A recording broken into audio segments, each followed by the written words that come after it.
Okay. So I am. So I'm just gonna assume nobody necessarily got this one. Raymond, I don't know if you. Okay. I'm able to get it. Oh, okay. Well then fair enough. Uh, Anthony, I don't know how you did with the leak code this week. I looked at it, but I haven't tried it yet. Okay. Well, yeah, that was the wise move, my friend. That was a wise choice. Okay. So yeah, so full disclosure, like I told the folks earlier in the room, I did not, it's a medium, and we've done mediums in this class. So I did not necessarily think coming into this that this was going to be what it turned out to be. But this was brutal. And like full disclosure, like I couldn't get it. I had to chat GPT it to get a working solution. And there are some conceptual things that we have to sort of talk about with this. But I think this is just one of those examples more generally where yeah, I don't want to say like abandon hope, but there will be problems if you're in technical interviews that usually, by the way, it's exceedingly rare that you'll get a LeetCode hard problem in a technical interview, particularly for an entry level position. Um, they'll typically be LeetCode easy, maybe LeetCode medium, like a if you're applying to like a FANG company, they may ask a medium, um, but yeah, so I mean, this is one of those things like if you get something like this, at some point it's just putting points on the board. It's you're gonna try to run up the score as much as you can, um, not necessarily expecting to get sort of this fully implemented. So, but don't let my failure dissuade you or discourage you, because I am old and sleep deprived and compromised in my abilities, but you young and sprightly minds, full of vim and vigor and all that jazz, y'all might be able to do what I could not. But anyway, all right, so let's talk word search. So I chose this one because I think it's a great example of depth first search, which was the other paradigm we wanted to talk about. So, but before I get into that, let's just kind of work through what we're doing here. So, okay. So given an the m by n grid of characters, which we're going to term a board, and a string word, return true if the word exists in the grid. The word can be constructed from characters of sequentially adjacent cells, where the cells are horizontally or vertically neighboring.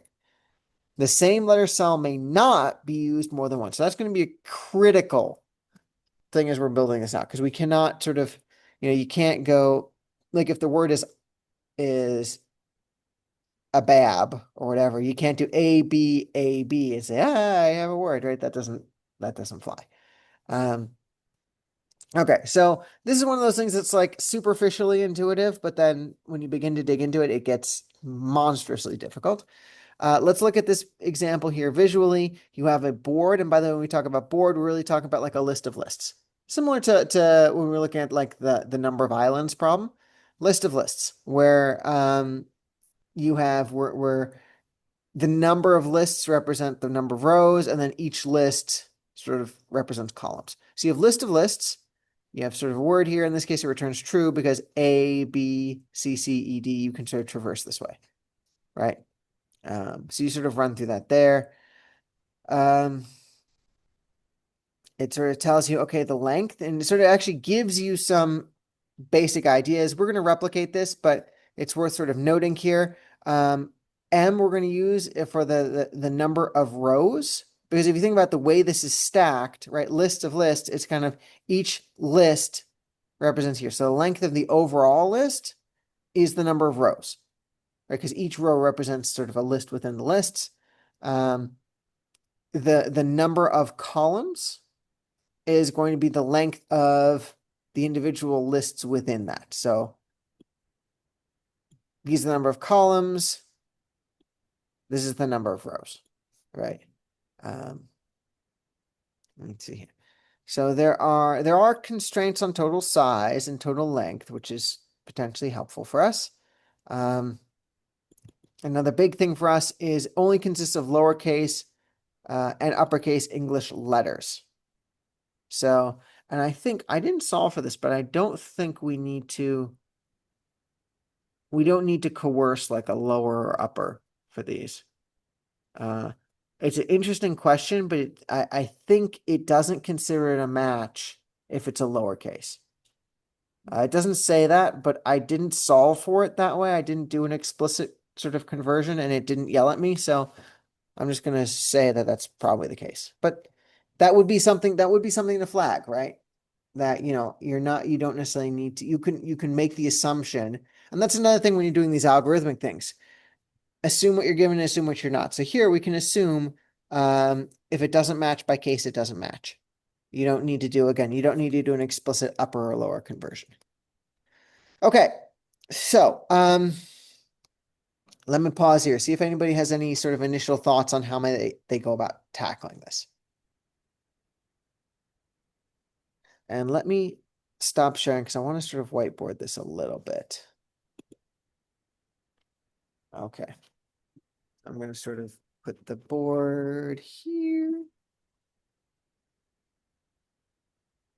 Okay, and then this one. No. Silly me. They just put that there to tempt me, to tease me. Like, oh, you fool. Think the marker is there for you. Okay, so we talked last time about graphs and traversals, right? And we sort of mentioned how this is sort of a really sort of foundational paradigm of so many different sort of computer science programming things are sort of representing problems as graphs and traversals and basically doing search. And there's sort of two ways to do that, breadth first and depth first search. And we mentioned that fundamentally, we'll talk about sort of the difference in traversals, but fundamentally the difference is stacks versus queues. And so, breadth first search. So here, if we do a really beta, my own marker. Oh, apparently my own marker has yeah, let's see. 3 is the lucky charm. Let's see. Oh, look at that. Okay.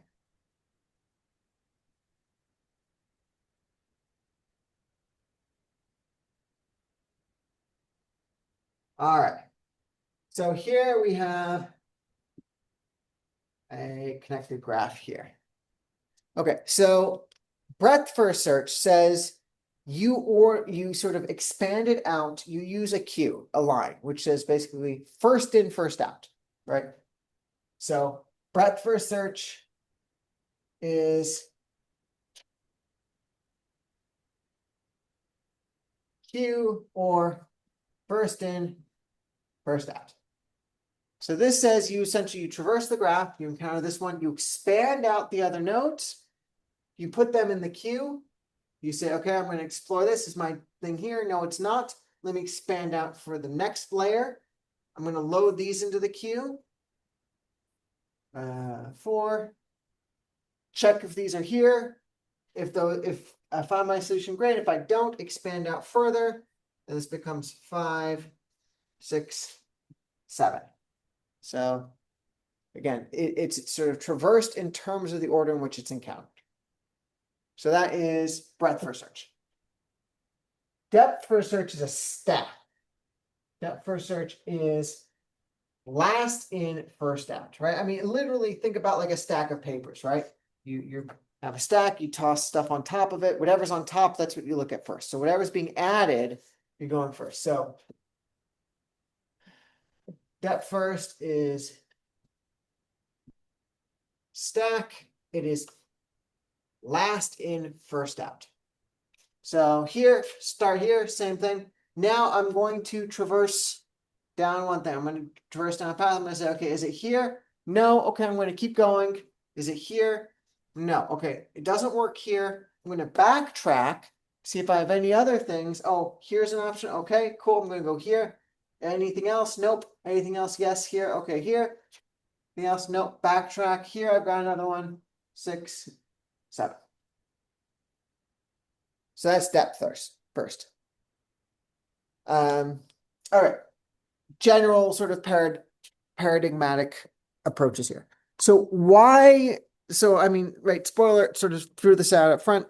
Why is this problem word search? And I'll put it back on screen so we can sort of take a look at it. Intuitively, why does word search maybe feel like a depth first search approach? And I'll sort of put the grid up here. Because you need to see if the entire word, as you go down the depth, as long as it matches the word, you're gonna keep going until it doesn't match, then you're gonna back up, say this is the wrong. Perfect. Yes. Okay, so let's sort of plot this out. Like let's actually sort of look at this and think about representing this grid as a graph, right? So we have this grid here. So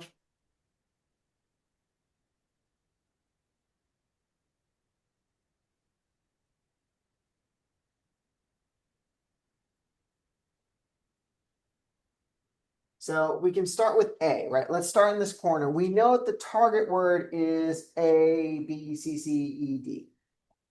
So we start up here with the A. Now A can reach S and B. So it first goes down to S. That's a dead end. Backtracks. Backtracks. Okay. Next, B. Oh, cool. B potentially works, right? Now B can reach A, F, and C.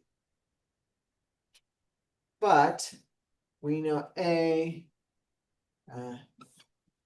F, and C. Okay, well, that doesn't work, but it can go down here. C can reach, C. So there it can reach that, right? And so you can sort of keep traversing this until we finally reach E and D. So yes, so it's a traversal. Let me stop sharing so that this is hopefully, is that like at all visible? I don't know. That's kind of, it's visible. Okay. All right, and so again, this is classic example of how we take a problem, because again, so much of this is sort of translational. It's about thinking and parameterizing this in terms of a framework that we can work with. So word search is fundamentally depth first search, but it gets complicated because because there is also a recursive programming element to this fundamentally. And I don't know if, I know we haven't covered recursive programming in any of our Python courses. We do cover it in Java, so stay tuned for that. You're going to have 2 weeks on recursive programming. Good times. But I don't know. Current, I assume. Class, so. Oh, you're in which class? After the data types. Oh, okay. So have you done recursive? We did recursion like 2 weeks ago. Oh, okay. Okay. So how did you find it? Yeah. I needed help. I needed AI to help me. It's one of those things where like it takes a while to kind of, but the idea is that you sort of, right, the solution unfolds by sort of doing this sort of nested calls all the way down to sort of a root, and then you solve those root, and then the answer sort of boils up. And the example they always give for this is the Fibonacci. I assume you guys, yeah, of course, everybody does Fibonacci. That's like yeah. But to solve like Fibonacci 6, you have to like break it down to whatever is it. I forget how I actually forget the build up for it. It's like this Fibonacci is the sum of the two previous numbers. Fibonacci things. So 0, 1, then 1. 0 plus 1, 1. So 0, 1, 1, 1 plus 1 is 2, 0, 1, 1, 2, 3 plus 2 is 3, 2, and then 5, and then 3 and 8. Yeah. And 13. Yeah. So the idea, I mean, you could sort of draw it out, but basically here, I can read it. It's easy. Isn't the recursive positive like your recursive method and then n-1 or something?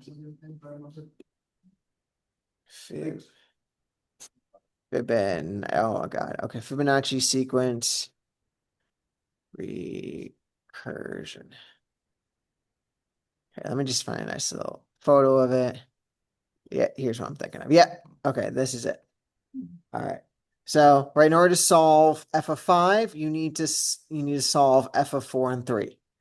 But then f of 4 is composed of f of 3 and 2. You have to break that down. Once you've solved it down to its sort of core things, right? Fibonacci of 1s and 0s, you then solve those up, solve these up until eventually you get here.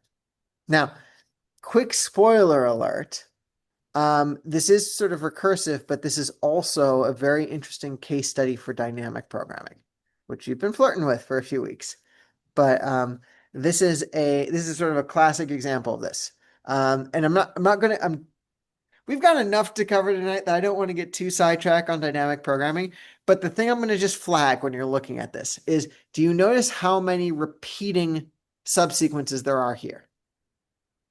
Do you notice how many Fibonacci sequence of 2s, Fibonacci sequence of 3s are popping up throughout this nested tree? Like if you're looking here, if you're just looking at this, right? Fibonacci 2 shows up here, here, here. 3 shows up here and here. All right, so you have a lot of overlapping calculations. And right now, if you're just doing this purely recursively, you're going to solve those every time. But the intuition for dynamic programming says, if I've already solved this here, why am I solving it again? Why don't I just look up that solution I've already calculated?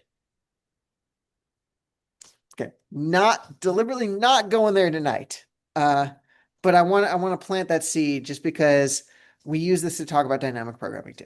So I'm just going to toss that into the thing. Oh yeah. Okay, so recursive thing, right?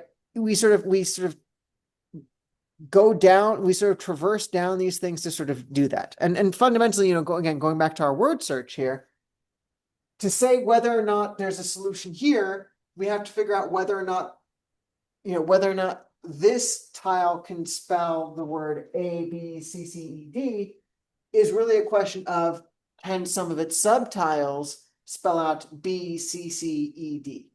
And whether or not some of these subtiles can do C, C, E, D, and so on and so forth. And so you really don't know until you've sort of unspooled this entire thing. You've hit this, and then it sort of spools back up to it. And actually, sort of one of the basic ways to do this is to encode this recursively. I sort of deliberately opted not to do that because I was like, that's just too much to unwind. So the solution we're going to implement here is still kind of recursive. We're not getting away from it completely, but I've tried to sort of minimize it and make it as imperative as possible because, yeah, recursive programming is a whole other paradigm for this and not something in scope for a basic LeetCode thing. Okay, so I'm going to walk through the solution first. I'm going to sort of talk through the logic for this. The first thing we're going to sort of do is some heuristics for us. And they even sort of mention, are there ways, I think could you use pruning to make your solution faster with a larger board, right? This is a smaller board, but could we prune? And so there are some really basic heuristics for this that we can sort of early exits, right? Because the thing, and here's something to think about with this. These, particularly depth first search, can be very computationally expensive, right? I mean, all these branches that in sub branches you're sort of doing, these can be computationally really expensive. And so fail fast is a good approach to sort of embrace when you're thinking about designing these algorithms. So what are some very easy kind of fail fast techniques we could do for something like this? The grid does not have enough cells to spell out the word. Love it. Yes. Right. Really basic, really intuitive. If the word is larger than the grid, there is no point, right, in even doing this because, yeah, you're right, right? There's no possible universe in which that's going to work. So yeah, so that is a great heuristic. So that one we would just do, we calculate the length. So let's actually sort of do that right now. Actually, that's a great heuristic.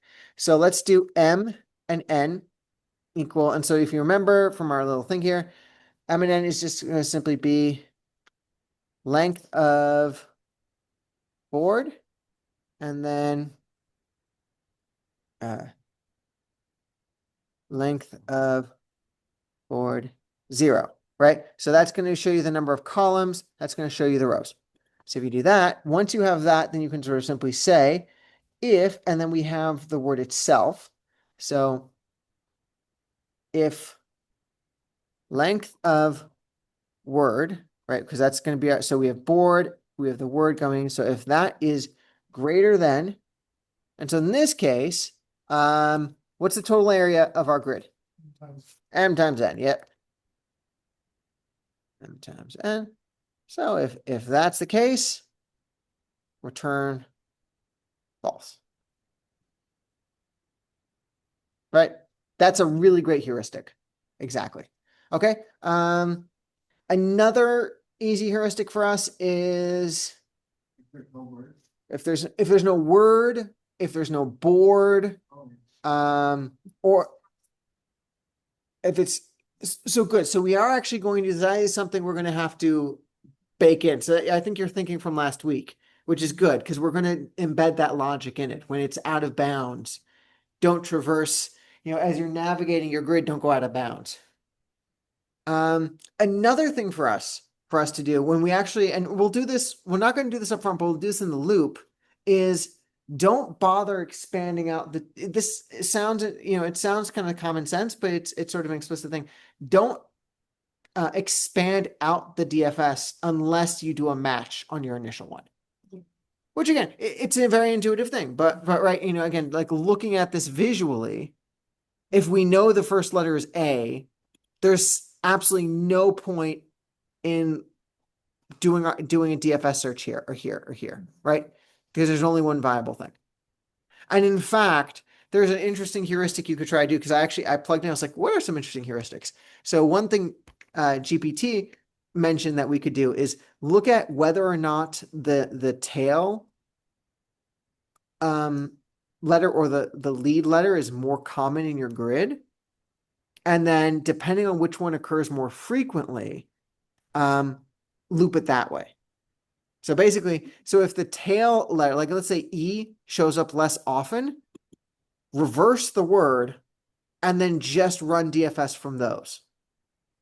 So I thought that was kind of a cool, right? Just kind of right. So limit the number of potential DFS runs you have to do by just choosing whatever terminal character occurs less often. So I thought those are kind of neat zero tricks because you could do a count of them and then just kind of run that. But those are some interesting ways, again, in which we just kind of prune the number of actual things we have to run to go front. So, okay. So now we did some little pruning there. Let's actually sort of start to build out our sort of DFS thing. So you'll remember some of this overlaps from last week when we did BFS. But the first thing is we need sort of and I'm going to sort of comment this up. So for direction, so we're going to specify in this case, it'll be a list of tuples that indicate sort of positional directions, right? Because we're either moving up or moving down, left or right, relative to where our thing currently is, right? If we find a partial match here, we expand out vertically and horizontally in those directions. So in this case, I'll just call this directions equals, again, this is going to be a list of 4 tuples where we have different moves. So in this case, I move up or I move down by 1. I move up by 1. I move to the right by 1, and I move to the left by 1, right? So again, 4 cardinal directions that we're going to sort of adjust our index position on with that. Okay. Then the other thing that I'm going to check with, that I'm going to define up front before we begin our loop, is going to be the length of the overall word. Because here's sort of an interesting sort of thing that we're going to do. Ultimately, we know, right, looking at our little grid here, we know a good heuristic for when we've sort of made, there are different ways in which you can track it, but an easy way is just looking at the depth you've gone. Like in this case, right? The word is 1, 2, 3, 4, 5, 6 letters long. If you've gone down, if you've managed to traverse down 6 letters, like you're branching, your tree has gone down 6 levels. By definition, you've reached your conclusion. Right? So there are other ways to sort of keep track of this. You could sort of memoize and keep track of the thing that you're building out and things like that. But this is probably the easiest way. What's the length of the word? And then when you've reached that depth, then you know you've hit the word, right? Because the rules, the logic that you're going to set off is you only sort of continue if you've hit that partial match and you expand out. So we're going to do that. So we're going to sort of use that. So I'm going to say L equals length. By the way, I'm capitalizing the L because normally variables are all lowercase, but L is that thing where it kind of looks like an uppercase. Oh, actually, in this thing, it doesn't. So I guess it doesn't matter, but L equals length of word. So that's our target. So when we're able to branch down that far, that's when we know we've sort of hit our mark. Okay. So we've set up our sort of preliminaries for this. Now we're going to sort of do we're going to begin to do our loop. And we're going to, and this is going to be a nested loop. So we're going to loop rows, and within the rows, we're going to loop columns, right? So it's going to be nested. So search rows, search columns. So for search row in range M, so that's going to be our sort of our outer loop. And then within that, for search column in range N. Right, so that's going to be my thing. So now we're going to implement our other heuristic here, which basically says, don't expand out a DFS tree if you don't match on the first character, right? No point in doing that. So now we're going to say, if board SR SC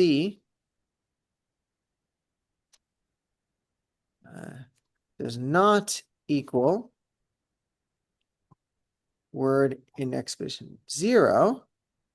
So if that's not the case, does anyone know what the command would be in this case? A little intro to Python.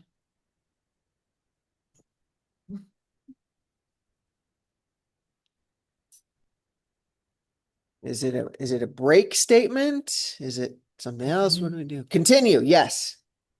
Okay. Does anyone remember what a continue statement is? It just goes to the next iteration. Perfect. Yep. Exactly. Break says kill the loop. You found what you're looking for. Continue says these are not the droids you're looking for. Right. Move on. This is not where you want to be. Your solution's not here. Exactly. Continue. Continue. Yeah. So again, no point in breaking out the thing. There's just simply not anything there. Okay. So that's our first check. Assuming that fails, like this, if we don't branch there, then that means we've matched. So we've matched we're looking for A and we found a cell that has an A. So now what we're going to do is we're going to initialize our stack. And there's different ways to do that. But generally, so I'm going to say initialize stack. And here's what we're going to keep. We're going to keep track of certain things with this. And again, there's no axiomatic way to do this. This was just the algorithm that we're running with, and I think it works. In general for this, we're going to keep track of its address. So we're going to keep track of basically row and column. We're also going to keep track of index, position in Word.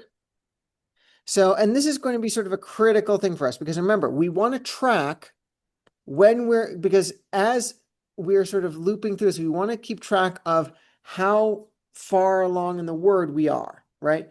In other words, are we matching on this? Are we here? Right? We want to sort of see how deep into the word we are. So we're going to keep track of the index position of the word. We're also going to keep track of the directions. Because remember, whenever we encounter something, the DFS is going to branch out. It's going to say, okay, we'll go up, right? Up, down, left, right.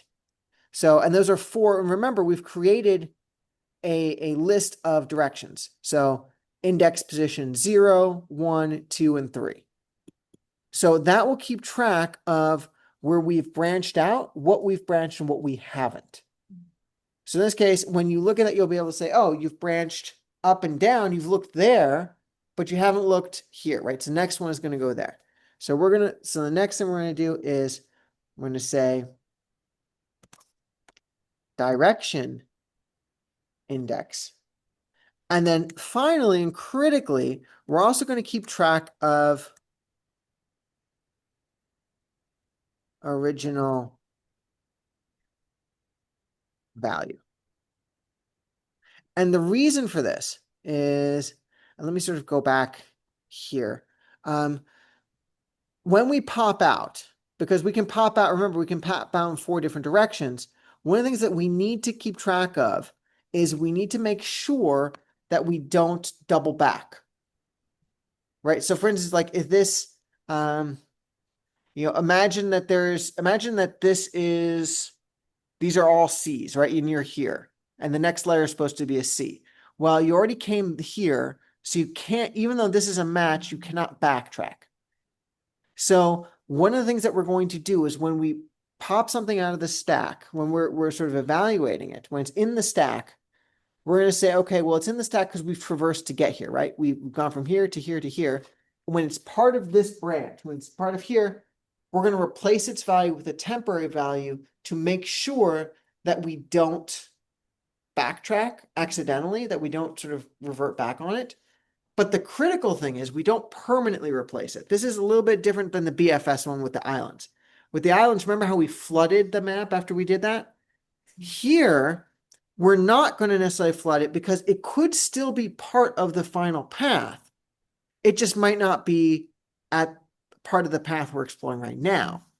Like as an example, imagine that for whatever reason, we started traversing here and then we went here. This E is part of the ultimate path.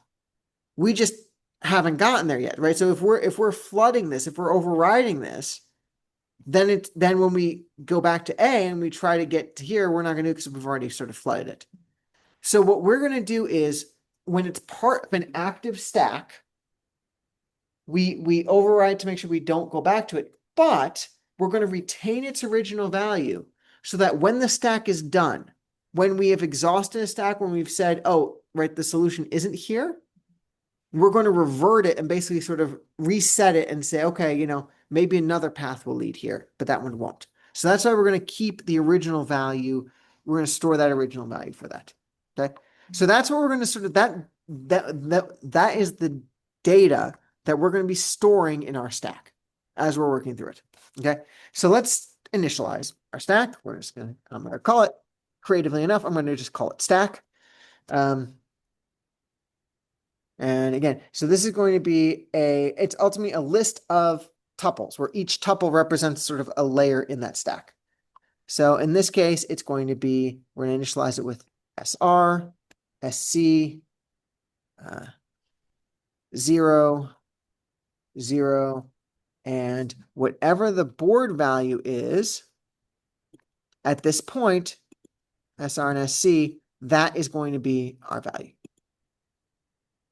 Okay, so we start with that. And then because this is now entered into our stack, we're now going to override it. So now I'm going to say board SRSC equals, and you can set it to be whatever you want. I'm just going to set it to be a hash sign. I'm basically saying, okay, don't come back here. As long as we're in this stack, don't come back. We've used this already. It's occupied. It's part of our thing here. Okay. So now that we've created the stack, now we're going to start that recursive element of it.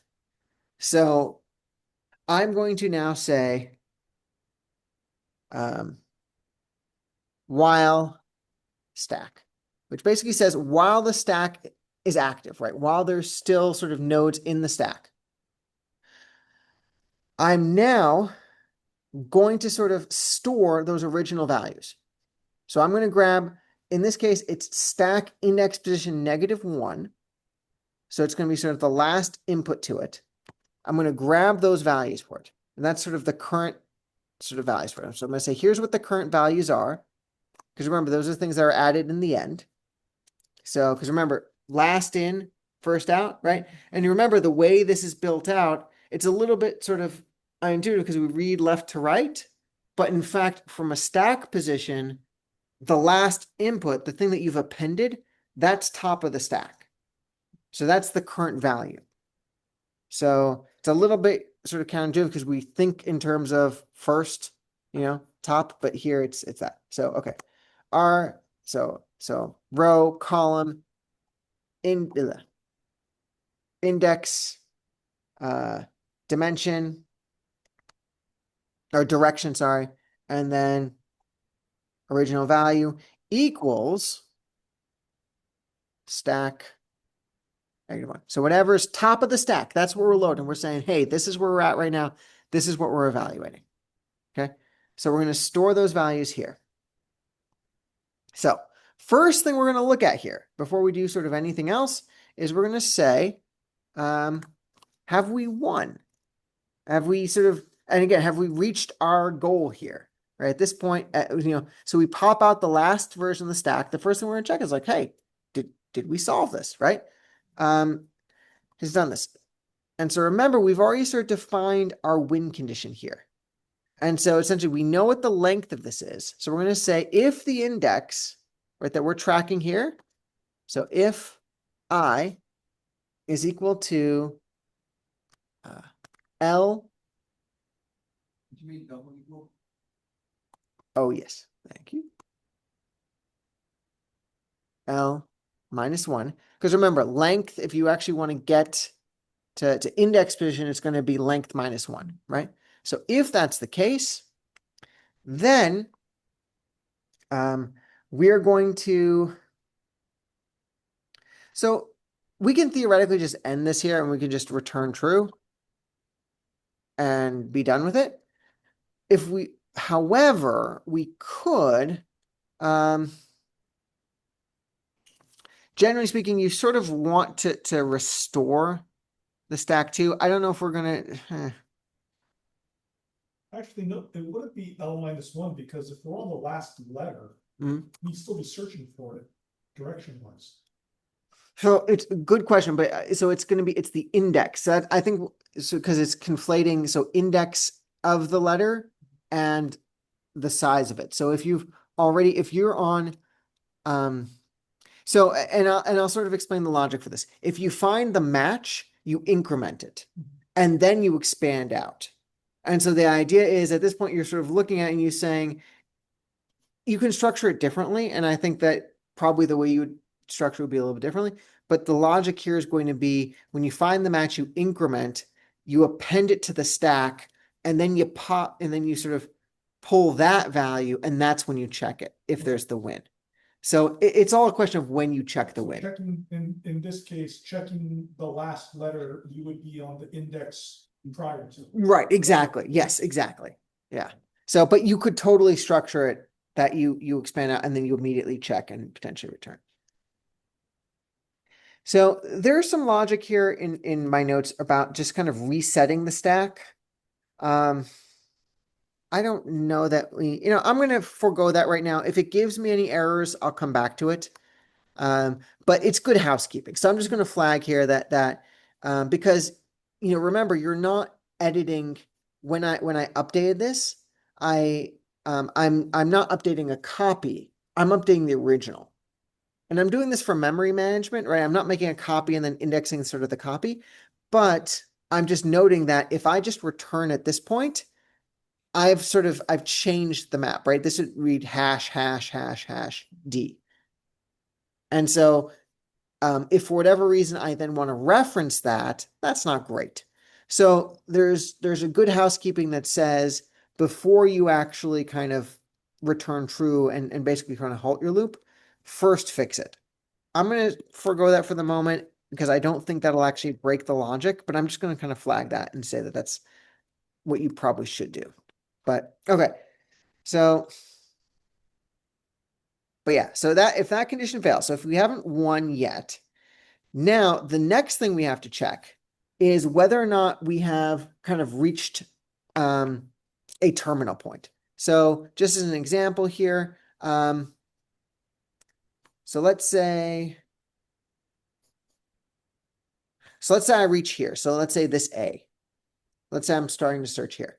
So A, I expand out, right? I try expand down, that's out of bounds. I try expand to the left, that's out of bounds. I expand up, that's out of bounds. I expand here, that's out of bounds.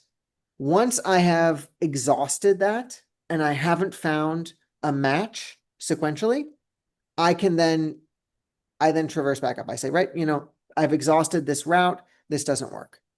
So in this case, what that's going to look like is to say, if my directions equal 4, which means I've tried 0, 1, 2, and 3, and every time I try, I'm going to increment. You'll see we'll build in the logic for that. But if I've tried all of those, then there's nowhere else for me to branch, right? This is a dead end. It's not going to be going there. Then I'm going to basically sort of pop back up the stack, right? If you go here, I go, right? I go here, try this. No, this doesn't work. Pop back up here. Try this, doesn't work. Pop back up here. Try this, doesn't work. Pop back, right? That actually worked. But so that's what we're going to sort of do the logic for here. So we're going to say if D equals 4, then I'm going to reset my code. I'm going to reset. So I'm going to say this position here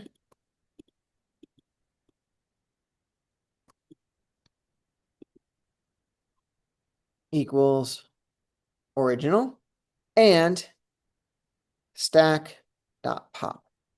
So I'm going to pop it. And when I pop it, if you guys remember, popping something removes it and returns it. But unless you store the return, it just you're basically removing it. And in this case, that's what we're doing. We're saying this is no longer in contention. I'm resetting the value. I'm removing it from my stack. I'm no longer evaluating it. And then I continue. Right? It's no longer in contention. We're not sort of doing that. We're moving on to the next loop. If we haven't exhausted all our directions, right? If there's still directions we haven't tried yet, we then are going to now do the logic to actually update the directions. And so for this, I'm going to say direction row, direction column is equal to dirs D. Whatever the current sort of direction index is going to be, I'm going to pull that, and because remember that it's a tuple here, right? So it's a 1, 0, negative 1, 0. I'm going to pull those and store those values here. Then I'm going to I'm going to immediately kind of increment the value here. So I'm going to take the current top of the stack, this value here, and I'm going to modify it. I'm going to say, actually, this value here is going to be whatever the current R is, whatever the current C is. So we're not changing our index position yet, right? We're not actually moving on yet. But what I'm going to now do is and whatever the current sort of word is, we haven't incremented on the word yet, but I'm going to update direction +1. And I'm going to maintain the original. All right, I'm going to keep track of that. So that, because remember, because these are tuples, these have to be reassigned. These are, I could do it as a list, but I think that's probably messy. But basically so I'm not changing all the other, because remember all the other values here, I'm not changing them. The only thing I'm doing is I'm changing the direction, because I'm saying, hey, I'm going to explore another direction, right? We're still in this location. We still haven't found any additional matches yet. The only thing that's changed now is I'm trying a different direction, right? I started here, now I'm going here. Or I started here, I'm going here. So I'm reassigning it. And again, because it's a tuple, because it's immutable, I have to do a reassignment. I can't just do an in-place edit of the one parameter I'm changing here. Yeah. So I'm doing that. And now I'm going to then calculate. I'm just going to say the new row and new column is equal to our original row plus dr and original column plus direction column change there. Okay, so I'm going to change that there. And now I'm going to check. And I'm going to basically say, if the value here, right, my fundamental logic is going to be if the value of this new place here, so board NR NC is equal to, and remember, this is our current index, right? This is where we're up to. We've found a match up until this point in our word. So if it is equal to the next index position, so if it's a match up until this point, word I plus 1. And again, remember, just to remember the logic of it, remember our initialization point is 0. So we're starting with index position 0. And remember, we're only breaching this if there's a match. So we know index position 0 is a match. So that's our starting point. So now we're going to the next index position and we're saying, does this move match? So if that's the case, and Era, this is going to go back to your thing before, we also need to make sure it's not out of bounds. Which I guess theoretically, I mean, I think it wouldn't, we get an index out of bounds error, right? But, well, this is, so actually, this is more, less of a logic and more of an index. It'll prevent an index out of bounds error, is I think that the thing.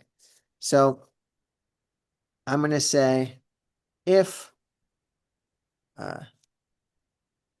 0 is equal to NR, which is less than M,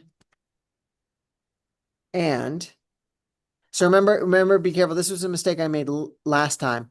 Less than equal to the lower bound, right? Because index position 0, but the length, it's going to be n minus 1. So it's going to be a firm NC is less than N. Yeah, I think I'm remembering that. And so as long as these indexes are within bounds, so we're not going to trip an index out of bounds error. And this new move matches the next index position. So if that happens, then, right, this is the move now. We're here, we're A, we're B, we matched, we found a match. We went to the next one, we say, hey, this move matches. So what do? We pop this into our stack. Actually, sorry, pop is the wrong word. I'm trying to say we add it to the stack. You push? You push to the stack, or you append to the stack, right? You push it to the stack, exactly. So if it matches, we're going to push it to the stack. Yes, I like push. Push it to the stack. So, and the way we do that is we just say stack append. So remember, we're still adding it at the end. It's just, again, the only difference is, right, rather than a first in, first out, it's last in, first out. So stack append, and now we're going to append all these new values. So we're going to append a tuple with NR. So remember, we're doing row, column, index, direction, and value. Okay, so now this new tuple is going to be NR and C because that's our new row and index position. We have now incremented to the next index position. So I plus 1 here. Now here's an interesting question. What's our direction index?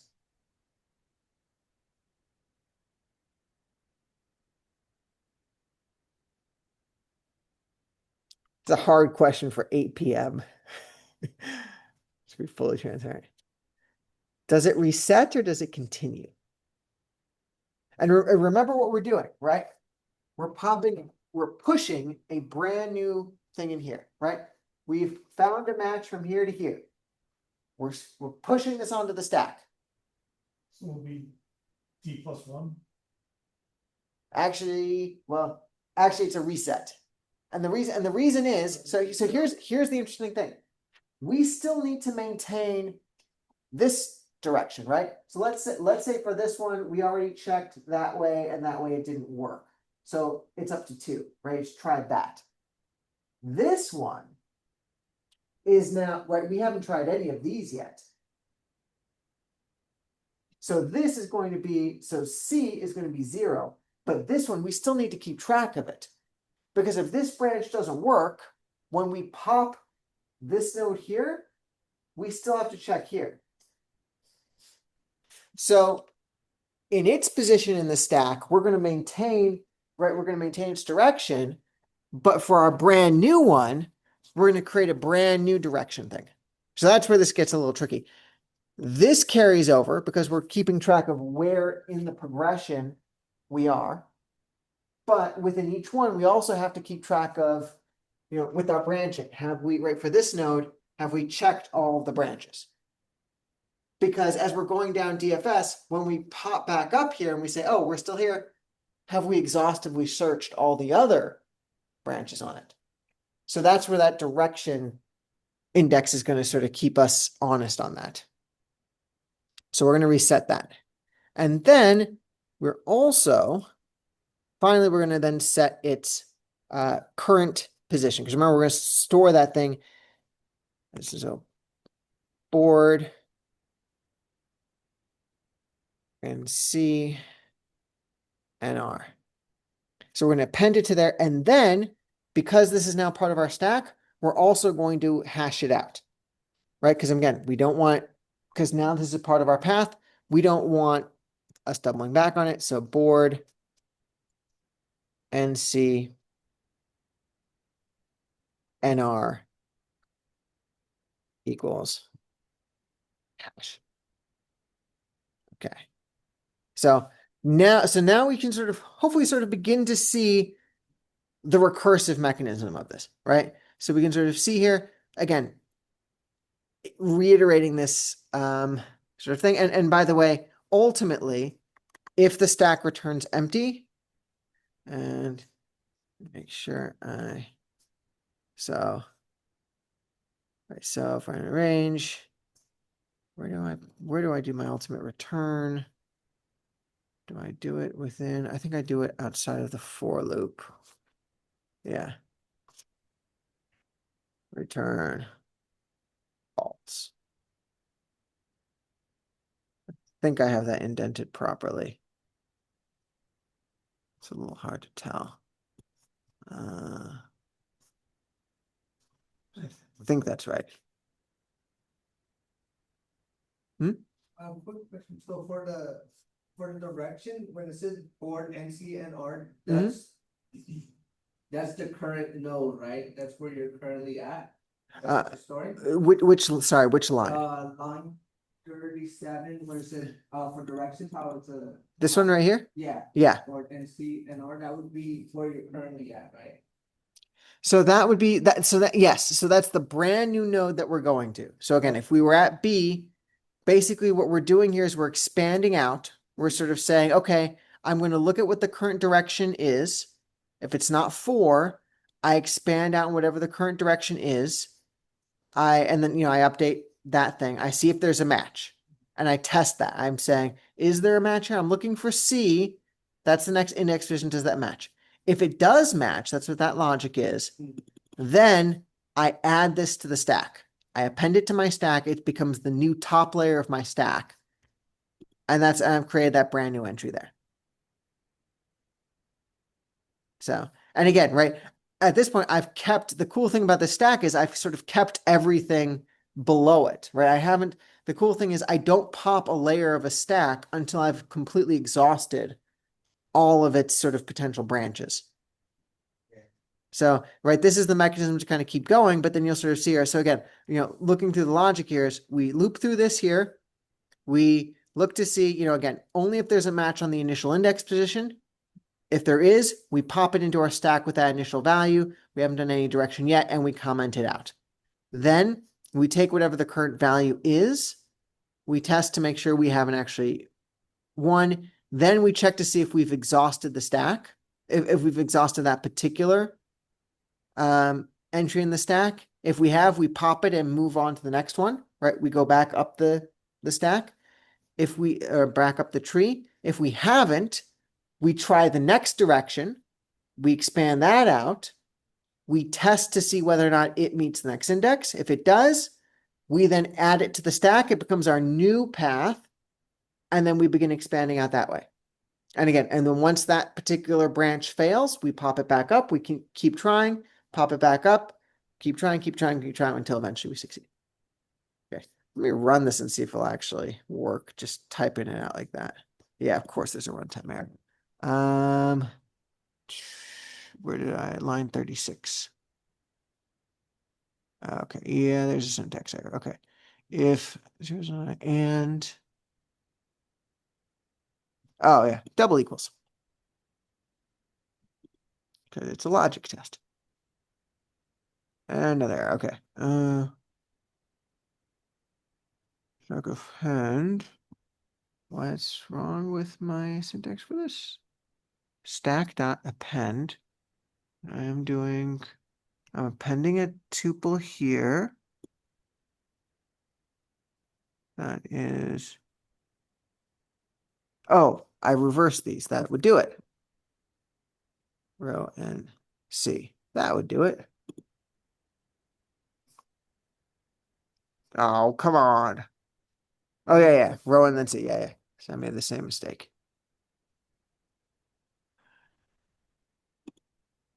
Let's see. Okay, passed my, ooh, look at that. Actually did a decent job. And then let's submit. Oh, wrong answer. Oh, what? So I passed my, I wonder if it's my whole thing here. Interesting. Okay, why am I failing here? It is false. Expected true. Oh. I wonder, so I skipped the whole return thing, but I don't think that should impact it because it only, let me see if am I returning? Let me see, output true, expected true. True, expected true. I'm wondering if I'm getting a false, no, so that's working. Huh. The only shortcut I took here is I didn't reset it, but I don't think that would matter. It's the only thing I didn't do in my solution. Well, I can type it up, but I don't think that would matter. Okay, let me just do this here. If I equals because I think that's the only thing I changed. So while the stack is active, so I'm just gonna say RCC blank blank equals stack dot pop. So I'm going to pop that node, and then I'm just going to reset the board for the current value, RRCC equals So I did that. Oh, thank you. Yeah, it's good. Thank you. Good eye, good catch. But that shouldn't throw off this because again, it's just returning that. That was just good housekeeping. But let me submit and see.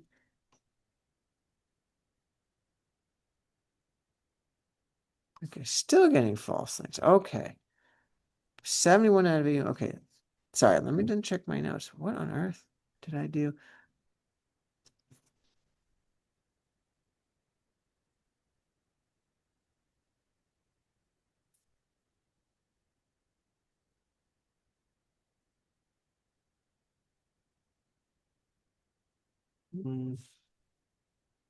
So there was another heuristic I didn't also include, which was checking to see if the board wasn't passed in or if the board was empty.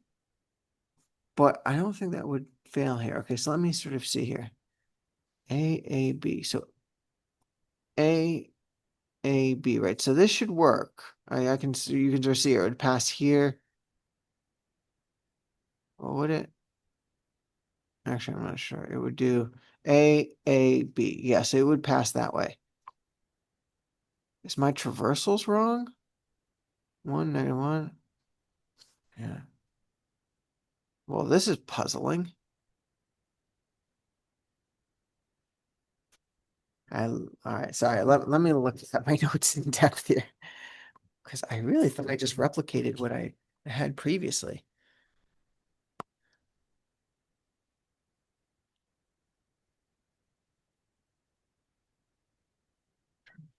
Okay. So directions.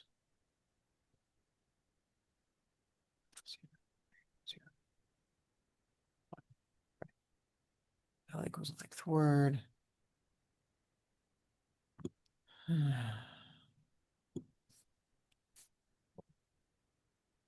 SLR in range N for SC in range N. Yep, if board SRSC does not equal word 0, continue. Yeah, let me pause this for a second.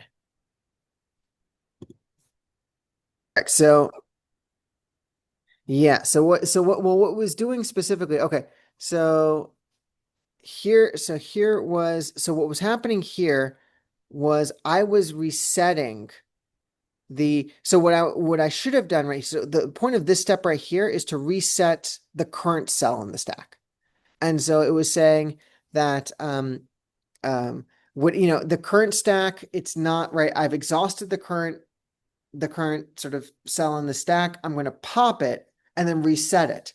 And so I think where it was failing was kept resetting the original index, the first branch, rather than, the root branch rather than this one. And so it would fail in the instances where it was part of the path, but it would have been traversed previously because I wasn't resetting the board properly. So that's why it was working most of the time. But there were those instances where a part of the solution would have been traversed, but traversed through a different route, and it failed. So that's where that issue came in. So was it because there were hashes still in? Correct, exactly. Yes. No, you were exactly right. So I hadn't properly refreshed when I got rid of a branch. I hadn't refreshed it to say, hey, this could still be part of it. It's just part of a different tree. It's part of a different branch. So yeah. So great catch and great instinct on that. All right. So that is as word search in a nutshell. Any questions or run for the exits? Yeah. I mean, full transparency, I was not able to crack this one. So That was fun though. I liked it so much. Like just, I'm glad. deep, Yeah. puzzle. Yeah. In the boot camp, they said every day we should do either a LeetCode or a hacker link. Just get to the habit when you wake up in the morning. And as part of your morning routine, just do a problem. Dual problem. Exactly. It's test taken. Exactly. All right, I'm going to stop this recording.